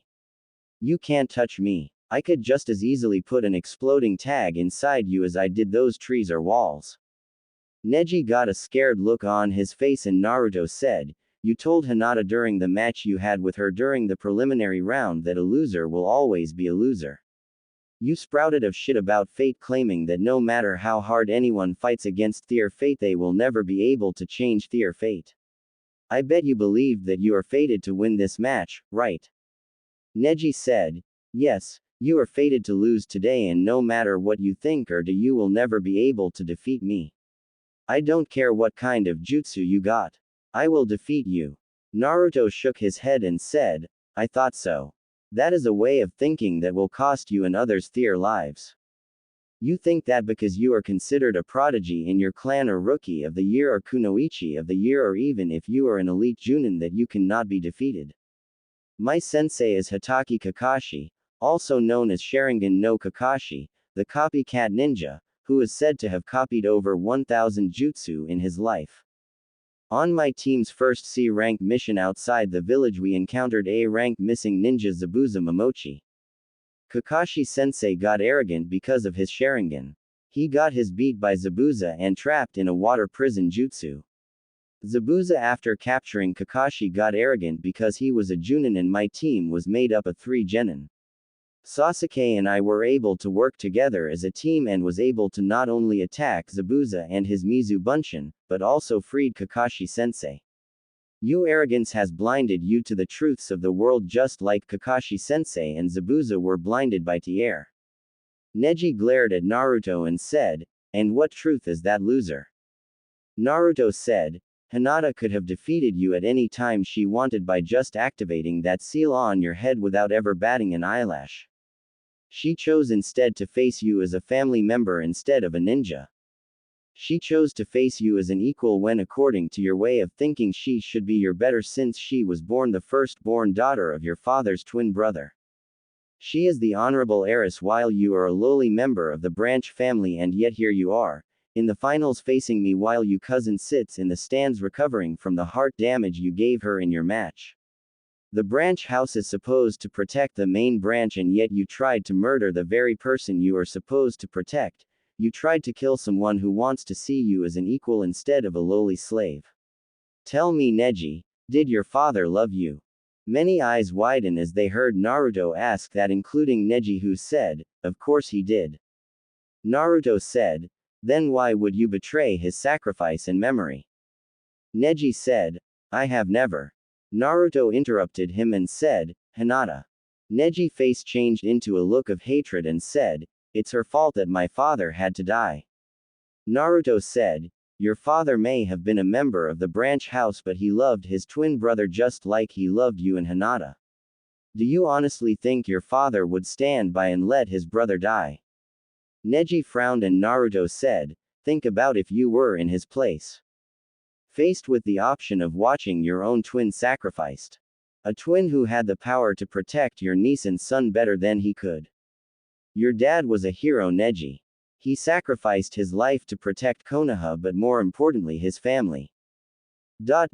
He should be remembered with honor like the Yondaime Hokage is remembered for his sacrifice in defeating the Kyuubi to protect Konoha. As Hokage he saw the people of this village as family that he would die to protect them. But you Neji have disgraced your father and the Yondaime and both their sacrifice by turning on your family and comrade, even when one stands in front of you with her heart being destroyed by you because she wants you to find peace in your life so that you could live on." Neji, who had been recovering during Naruto's speech, charged at Naruto and delivered a palm thrust to Naruto's chest causing Naruto to cough as blood flew out of his mouth. Neji said, "You will be silent about things you have no clue about, loser. A loser is always a loser. Even with your new jutsu I was able to defeat you." Naruto, who had blood coming out of his mouth, smirked and said, "Boom," before he exploded blasting Neji backwards causing him to begin screaming in pain from the blast. As the smoke cleared, Naruto, who everyone could see was completely unharmed from before, was seen walking toward the body of Neji and Naruto stopped a few feet away from Neji and said, "You dead man?" in a questioning joking tone as he kicked Neji's leg lightly. Neji moaned in pain and asked, "How?" Naruto smirked and said, "If you don't know yourself then how will you be able to know your enemy? Remember the book you saw me reading? The one I threw away at the beginning of the match? That wasn't a book. That was me using a version of one of my jutsu to change myself to look like the book. The entire battle you were fighting nothing but a single Kage Bunshin who has been using the few jutsu I know to trick you and defeat you while I rest and recover my chakra from creating that single Kage Bunshin in total safety. My clone let you hit him so he could explode and take you out without killing you, but you know the funny thing, Neji. I failed the graduation exam 3 times because I was unable to make a Bunshin in order to pass. You, the rookie of your year as well as a prodigy of your clan, was just defeated by the dead last of his class with his worst skill. Looks like you were fated to lose. I guess you missed the message." Neji's eyes widened before they closed and said, "I lost. Naruto said, I told you that you would, but you know something funny, you were right about you winning this match. Proctor, call the match. I quit. Genma looked at Neji and reached up to take the Senbon out of his mouth to speak. He heard Naruto's words and his eyes widen as did everyone else's, and several shouts was heard and Neji said, Wait, you quit, why? In a pain-filled voice. Everyone quitted down to hear why Naruto said he quit, and Naruto looked at Neji and said, You know Gaara, the red-headed guy over there who fought your teammate Lee during the preliminary round. Well, Gaara tried to kill Lee while he was in the hospital 2 weeks ago. Shikamaru and I both found him and was able to stop him, but when we stopped him Gaara told me something very important. He's the Jinchuriki of the Aikibi no Shukaku. He has the one-tail Biju inside of him. Everyone but the Suna Nin's eyes widen and Naruto said, Gaara claimed his father, the Yondaime Kazekage, had the Aikibi sealed in him to make him Suna weapon. Jinchurikis come in 2 categories. Those who have a Biju sealed in them for the purpose of being weapons of war, and the second category is when a Biju attacks a village, like the Kyuubi did, and the Biju is then sealed away into a small child, usually an infant, for the sake of protecting the village. One Jinchuriki is used as a sword and one is used as a shield. Neji said, How do you know about Jinch, whatever that word is? Naruto closed his eyes and said, Gaara is a sword, I am a shield. Everyone's eyes widened who didn't know, and Naruto said, When the Kyuubi attacked Konoha, the Yondaime sealed the Kyuubi no Kitsune inside of me to protect Konoha. He asked that I be seen as a hero, but the Sandaime wanted me to live a normal life, so he made a law saying it was illegal to talk about the Kyuubi being sealed in me. The reason I quit is because I am trying to protect Konoha and save the lives of our fellow Konoha shinobi. You remember I blew up the wall and those trees. I did that for a reason. Neji asked, Why? Naruto said, You notice my teammate Sasuke hasn't showed up yet. Kakashi-sensei has been personally training Sasuke this entire month. Problem is Kakashi-sensei is 3 hours late for everything. Sasuke will be late for his match and his match will be postponed until the end of the first round, even though if it was anyone else they would be disqualified. That means Shino and Kankuro match would be next. By destroying the trees like I did and causing them to fall, I made it where Kankuro, who is a puppet user, doesn't have any place to really hide, so he will have to work faster to attack Shino, which will cause him to make a mistake, while the debris from the wall and trees will give Shino room to hide his clan partners who are bugs. No disrespect to the Aburame family, but I don't know really anything about insects besides the general term they are referred as. Anyways, both Shino and Kankuro are long-range fighters. Shino will be able to cut Kankuro chakra strings as soon as he makes and drain him of his chakra, so odds are Shino will win his match and quickly unless Kankuro uses poisons. Then it will most likely come down to a draw. Up in the stands Shino nods as does Shikamaru while Kankuro frowned. Naruto looked at Neji and said, But then there is Shikamaru match. Tamari is a long-range wind user, but Shikamaru not really a long-range fighter. I know he's a Nara and I saw what his family jutsu can do, but I also saw a single flaw with Shikamaru jutsu during the preliminary round he had with that kin girl. He made his shadow very thin in order to stretch it out longer. That means he only has a set area he can cast his shadow. Up in the stands Shikaku raised an eyebrow and thought, Interesting, let's see how much he figured out. Shikamaru on the other hand thought, Troublesome. Back in the arena Naruto said, But then I thought, if the original Ino Shika Cho group was so dangerous, his dad only being able to send his shadow a couple of feet would actually cost more time and energy than it was worth when you could just tie ninja wire around a kunai and throw it to capture an enemy. That was when I came up with a theory, there must be some way that the Nara can make their jutsu stretch longer. It might be just adding more chakra to it, but if that was the case, why did Shikamaru make his so thin when that would require more energy and concentration than he likes to use? I also thought what would be a weakness for his jutsu. I'm not sure if I am right, but I had to take a chance. Since the sun sets in the west, I'm hoping by knocking out the wall Shikamaru jutsu will be weakened with more of the sunlight coming into the stadium, making it where he won't be able to attack Temari as easily, so she can quickly take him out with a long-range jutsu. Neji said, so you would sabotage a fellow Konoha ninja. Naruto said, if Shino beats Kankuro, then he will most likely be too tired to fight in the next round. If Shikamaru somehow beats Temari, then he will also be too tired for another match. In that case, with both of them now knowing about Gaara having the Aikibi in him, they will forfeit their matches against him. With both Shino and Shikamaru matches going so much quicker thanks to me changing the field, then Sasuke will be disqualified and Gaara will win. Temari and Kankuro won't fight their brother, so Gaara will win the tournament without ever fighting anyone, so he won't have a chance to kill anyone during this tournament.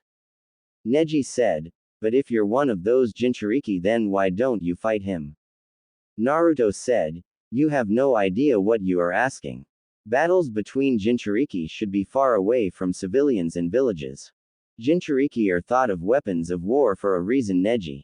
Iwa has two Jinchuriki, the Yonbi and the Gobi, who are sealed inside the sons of the Nadaime Tsuchikage. Kumo has two, the Hachibi and the Nibi. One is sealed inside the brother of the Yondaime Raikage and the other is sealed in his niece. The Sanbi is sealed inside the Yondaime Mizukage. Gaara up there has the Aikibi and he is the son of the Yondaime Kazekage. I have the Kyuubi sealed in me by the Yondaime Hokage. If you notice, all the Jinchuriki are related to the leader of their village in some way to help form loyalty to their home village. Odds are I am somehow related to the Yondaime or one of the other Hokages, and I bet I'm not the first Jinchuriki of the Kyuubi Konoha has had. I mean, think about it. The Shadaime fought the furball and then it disappeared until the day I was born. You can't kill them, so odds are it was sealed in someone or several someones who were related to the Hokage in some way, and odds are the reason the furball attacked the village is because the person it was sealed in died, releasing the bastard. But when you think about it, it kind of explains why each of the villages with a Jinchuriki is referred to as one of the Great Five Villages. Anyways, I'm done. You're to injure to continue. I'm going to get a bowl of ramen before the Sandaime tears me a new one for revealing the truth about Kyuubi being sealed in me. Shino, Shikamaru, good luck to both of you and please do your best in your first matches. Don't face Gaara. As he turned and started to walk away, the voice of the Sandaime Hokage said, Naruto, wait. Naruto stopped and looked up at the Sandaime, who said, you're right on both guess. The Kyuubi was sealed in the wife of the Shadaime Hokage and then later in the wife of the Yondaime Hokage. Someone discovered their secret marriage and the fact they were expecting a child and attacked her right after she gave birth to you and critically wounded her, which led to her death and the Kyuubi escape. Your mother's name was Kushina Uzumaki Namikaze and your father was Minato Namikaze. I've hidden the truth all these years in order to protect you from your father's enemies and to try and discover the identity of those responsible for releasing the Kyuubi. I had planned to tell you the entire truth when you became a Chunin, but after seeing your new jutsu and you revealing your burden, your life will be in the same danger it would have been in if everyone knew who your parents were. Naruto smiled and said, thanks, now please hurry up these exams because I know Sasuke won't listen to anyone and will try to fight Gaara. As much of a pain in the Sasuke tem as he's still my teammate. Besides, all the fangirls will most likely commit a mass suicide if he got killed just so they could be with him again. Konoha needs our fangirls. Neji choked and said, why? Naruto looked at him and said, in the event Konoha is ever attacked, fangirls are used as cannon fodder and enemy communication disruptors. All the guys in the stands began to nod in agreement before several screams and shouts of Naruto name was heard, causing Naruto to pale before he said, see ya, as he shushined away. Hiruzen sighed and said, Genma, proceed. If Sasuke not here in 2 minutes then disqualify him. Genma said, right, as he ignored the shouts of disagreement. Naruto phased up inside of the chair Hiruzen was sitting in before placing a note he had in his hand inside of Hiruzen's palm before phasing back into the ground. Hiruzen blinked as he felt a piece of paper appear in his hand and turned his hand sideways and read. Gigi. Suna and Odo have allied together. Enemy ninja outside the walls, around 1000, Cage fake, it's Orochimaru. Placed 3 exploding tags inside him. He had some weird sword inside him I took also. Send your guard to your office to get your pipe if you want me to use my ghost phase and Cage Bunshin to take out the ninja outside the walls.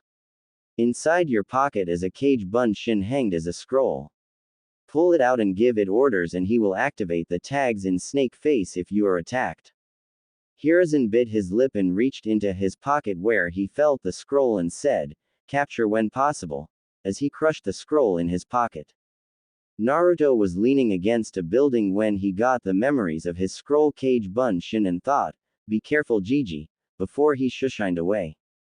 The Sandaime Hokage was looking at the match down below between Shikamaru and Temari and said, I was surprised when your middle son forfeited Cage-san.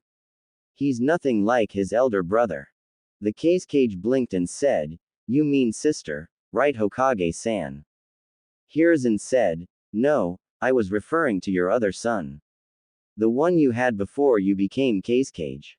I understand why you can't publicly claim him but still, even you can feel pride in what he has done instead of what your middle son has done. Right. The Cage said, yes though, I rather not talk about it Hokage-san. Hiruzen smirked and said, of course, but tell me, what do you think of Naruto's new jutsu? The Cage said, impressive. Hiruzen said, yes, it truly is a very impressive jutsu. I mean after he left he came and gave me a message in my hand. He claimed he found a missing ninja hidden somewhere in the village and he used his ghost jutsu to place exploding tags inside of the missing ninja. The Cage tensed and said, really, how interesting. Hiruzen said, yes, he even told me he took something of great value from the missing nin and is just waiting for my orders to kill him. The Kakashi said, and what was it that he took?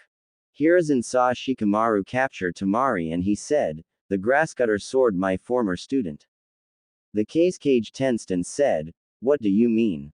The next moment there was an explosion outside of the village walls and both the Cage and Hokage tensed and Hiruzen smirked and said, it appears that Naruto is taking care of your army Orochimaru. The Cage doesn't have a third son. That was a test to see if what Naruto told me is true. Now if I was you I would retreat before the exploding tags he placed inside of you goes off. The Cage reached up and pulled off his face showing Orochimaru who said, you are a fool Sensei. Naruto voice said, no, he's not. Before Orochimaru felt something grab his leg and Orochimaru fell through the floor but before his head came through his body became solid along with his 2 bodyguards' heads. On the underside of the cage box Naruto stood along with 2 Cage Bunshin holding the body of Orochimaru and his guards that had became separated from their head before jumping up through the floor again holding them. As he landed back in the cage box Hiruzen and the guards there tensed before Hiruzen saw the state Naruto cloths and body was in and he quickly moved to Naruto's side ignoring the 3 headless bodies and said, are you alright Naruto? Naruto who had several cuts along his arms and legs said in a pain-filled voice, I was able to take out about 3 dozen ninja before. They realized they were under attack. It was a group around a large summon circle and the guards surrounding them. That explosion was me taking out the summon circle. I'll be fine. The furball is good for something.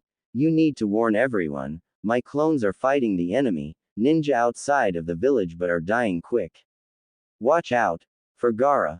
Before he passed out but was caught by Hiruzen. Hiruzen frowned and said, radio, take Naruto to the hospital for immediate medical care and stand guard over him until I personally relieve you. Don't let anyone tell you otherwise.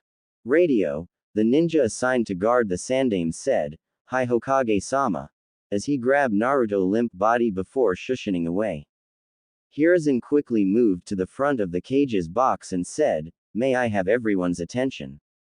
Temari and Shikamaru both stopped fighting and everyone looked up at the cage's box and Hiruzen said, we have just received word that Suna is about to be attacked by the Hidden Sound Village. The Cage has left to take charge of his forces to deal with this threat to his village. All Konoha ninja are to immediately prepare to aid our ally Suna. A puff of smoke beside the Hokage showed an Anbu in an ape mask who said loud enough his voice carried over the entire stadium, "Hokage-sama, the Kazekage has been killed by S-rank missing ninja Orochimaru and his body has been taken by sound ninja who are preparing to attack the village. Naruto Uzumaki is currently engaging the enemy." Hiruzen turned to the crowd and said, "The Chunin exams are hereby cancelled. All Suna and Odo forces spread word about the death of the Kazekage and the attack on our village. Chunin, begin invasion protocols. Anbu, move to the walls and prepare the counter-offensive. Junin, protect the VIPs in the village and eliminate any threats.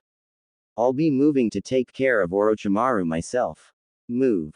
Several sound ninja immediately jumped to their feet but were killed by Konoha and Suna ninja, though the last were looking confused and unsure at first. Hiruzen, seeing the fighting begin, moved to Orochimaru head when a chuckle was heard and the mouth of Orochimaru head opened and another Orochimaru appeared and said, "Hello Zensei."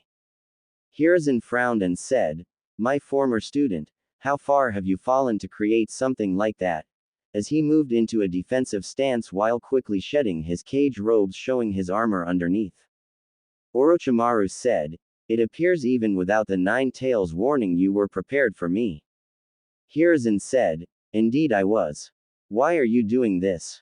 Orochimaru said, "Because I can't stand peace.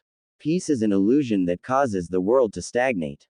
Only when the world is in motion can the world evolve. It is unfortunately that I had to shed my body in order to rid myself of those explosive notes, and the loss of my sword is a minor inconvenience but nothing that will cause me too much trouble." Hiruzen said, "We shall see Orochimaru. Prepare yourself." As he charged Orochimaru. 2 days later, Naruto slowly opened his eyes and found himself in a hospital room and blinked and said, "What's happened?" as he tried to clear his head. A voice said, "Naruto-sama. Just rest and Hokage-sama and the doctors will be here shortly." Naruto blinked and saw an Anbu in a bear mask and said, "Anbu. What's going on?" Bear said, "The Sandame will explain everything when he arrives shortly. All I can tell you is that it has been 2 days since the Chunin exams and I have been given orders to make sure you stay here and are not disturbed until Hokage-sama arrives, which will be shortly.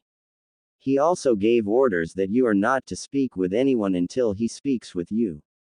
My teammates are notifying the proper people." Naruto frowned and said, "Then if I'm not supposed to talk to anyone, why did you talk to me?" Bear said, "Professional courtesy." Naruto pursed his lips and said, "I just know you have a damn smirk behind your mask." Bear said nothing and Naruto sighed and said, "Can we open the curtains? I want to see the village with my own eyes." Bear said nothing or made any move, but when Naruto tried to get up, Bear quickly moved and placed his hand on Naruto's shoulder, stopping him, causing Naruto to pout. A few minutes later, the door to the room opened and the Sandame walked in and Naruto's eyes widened and said, "Are you alright, Gigi?" as he saw Hiruzen had his arm in a sling. Hiruzen said, "I'm fine, Naruto. Anbu, please leave but make sure we are not disturbed or spied upon." Bear disappeared in a puff of smoke and after a few moments Hiruzen walked over to the bed and said, "How are you feeling, Naruto?" Naruto frowned and said, "Sore." Hiruzen nods and said, "You and I have much to discuss." Causing Naruto to gulp, and Hiruzen continued, "First, how did you discover the army outside the village?" Naruto frowned and said, "When my match first started, I sent a couple of Kage Bunshins hanged as birds out to see if they could find Sasuke and Kakashi. They dispelled halfway through my match and sent me the memories of the Suna and Odo armies outside the village. Since I realized Suna was going to attack us and remember what Gaara said about himself, I had to warn everyone about how dangerous he was, so that's why I decided to quit and explain things. I was hoping the Suna nins would be scared of me and possibly retreat or call off their attacks, since I saw how Gaara's siblings acted around him and heard from Gaara himself about how things in his village was." Hiruzen said, "I see, that explains several other questions I had. How did you discover Orochimaru?" Naruto looked sheepish and said, I accidentally came up inside him thinking it was your spot like I did when I gave you that message. Hiruzen nods and said, I guess the only question I have now is about your new ghost jutsu. Naruto frowned and asked, what about them? Hiruzen said, I want to know if they are as good as you originally claimed. Why did you get so injured and drained when you appeared before passing out? Naruto bit his lip and said, when I was in the Forest of Death before the preliminary round, my team met Orochimaru and he placed a seal over the Kyuubi seal. Hiruzen's eyes widened and glanced at Naruto's stomach in worry and Naruto said, it's a 5-star seal. Since I passed out when I first got it, I didn't remember it until I was training with Kurenai sensei and Anko sensei. I was having some problems with my chakra control and Anko told me that it was because of that seal after we discovered it. Since she was his apprentice once, she knew how to remove it and took it off of me, but since I had spent 15 days of almost pure chakra control training, when it came off, my control went through the roof. Hiruzen let out a breath he was hearing until he heard Naruto continue, I wanted to prove I could win without the Kyuubi. I had asked Anko to come by and replace the 5-star seal before the final exams, you should be able to figure the rest out.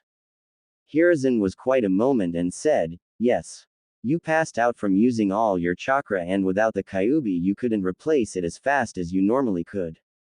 Naruto nods and Hiruzen said, well, that explains the passing out part, but it doesn't explain how you got so hurt or how your ghost jutsu actually work. Naruto sighed and said, deception is a ninja greatest tool. Remember how I said the entire time Neji was fighting a Kage Bunshin? My Kage Bunshin are made of just chakra.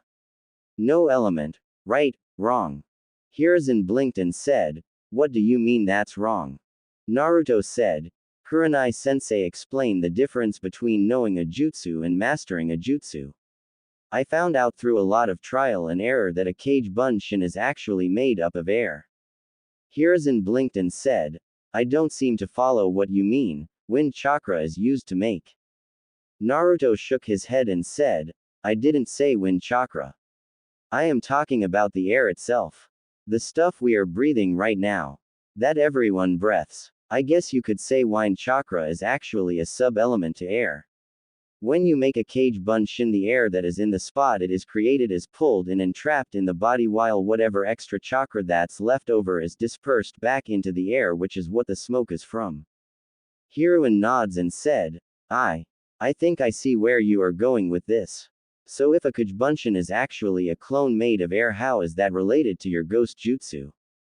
Naruto said, I was originally trying to figure out a way to make my Kage Bunshin last longer, and after an argument with Anko sensei about Kage Bunshin not being made of an element, which is why it couldn't take any damage like others could.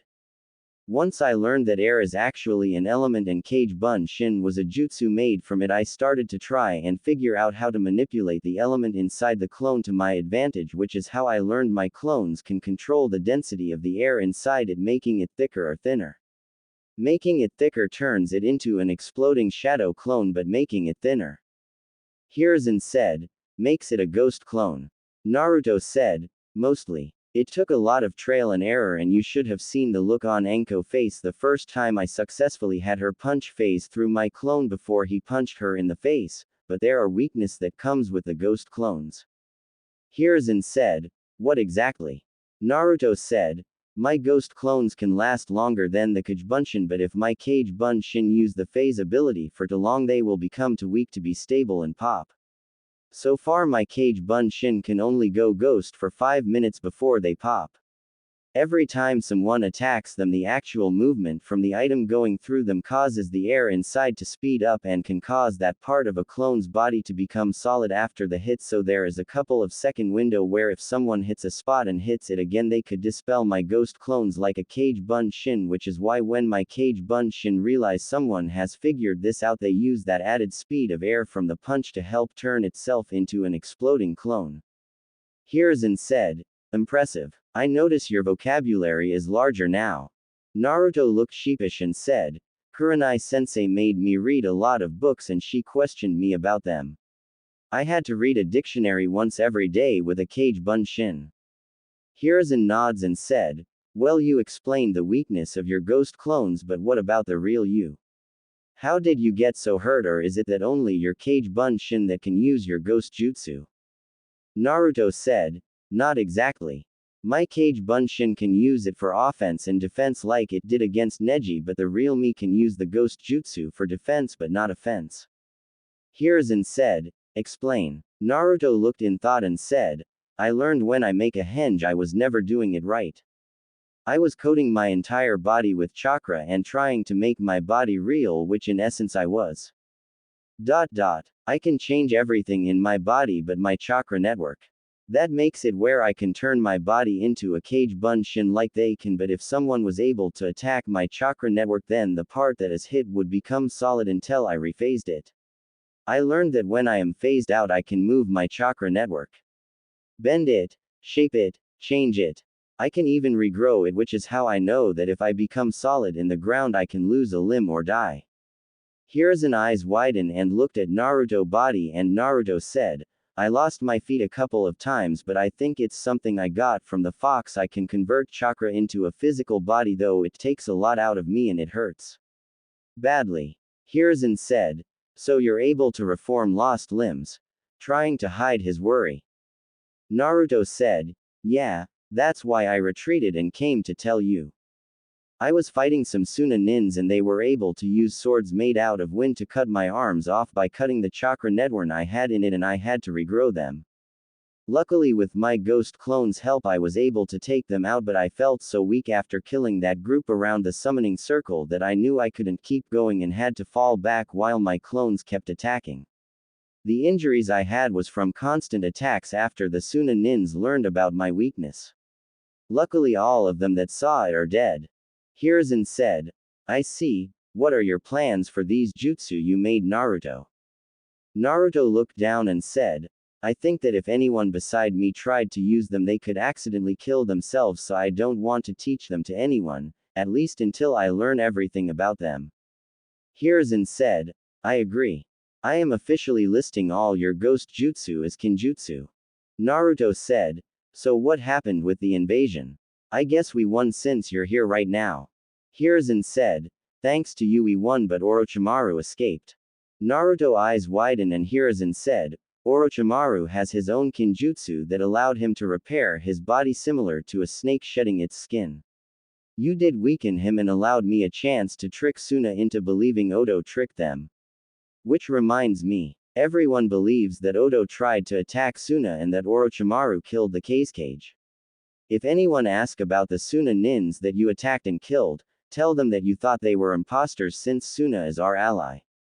Naruto asked, but why? Were they really imposters? Hiruzen said, no. Suna had betrayed us, but by claiming you thought they were imposters, then that makes it easier for Suna and Konoha to become allies again. Especially since Orochimaru did kill the Kazekage. We're just not sure when he killed him, so he could have been impersonating the Kazekage when he had Suna betray us. By giving Suna a chance to blame Orochimaru, then we can become allies again. Something both villages need since we are both weakened from the attack. Naruto said, I see. Hiruzen said, now I know you probably have more questions or want to get out of here, but I can't let you leave the hospital until tomorrow and I have to return to my office. Tomorrow you will be dismissed and an Anbu will bring you to my office. Naruto, who was confused, asked, what do I need to come to your office for, Gigi, and why can't I get out? I feel fine. Hiruzen said, 2 men were caught sneaking into the village earlier looking for you. They are part of a criminal organization called Akatsuki. They want you because of the Kyuubi. The 2 men were able to escape and Kakashi is in a coma right now after he fought these 2 men to protect you along with several other ninja. Tomorrow when you get out you are going to meet your godfather Jiraiya, who is Konoha top spy master. Naruto said, I know who he is. In a dead tone. Hiruzen raised an eyebrow and Naruto bit his lip while looking down and said, when Gaara told me about himself I realized there was others like me out there. Gaara scared me. I didn't know if I would become like him someday. I wanted to find out more about Jinchuriki, so I figured the only place that would have any information about them beside you would be the Anbu headquarters. I used my ghost jutsu with my Kage Bunshin to sneak into the Anbu record room. That was how I knew all about the other Jinchuriki I mentioned in the exam. I also read my file in there. It had my parents' names as well as Jiraiya as my godfather and Makoto Uchiha as my godmother. Hiruzen frowned and said, I see. Naruto interrupted him and said, I'm a little tired, Gigi. Hiruzen nods and said, I understand. Get some rest and I am sorry. As he turned and started to walk away. Naruto said, Hey, did anyone get promoted?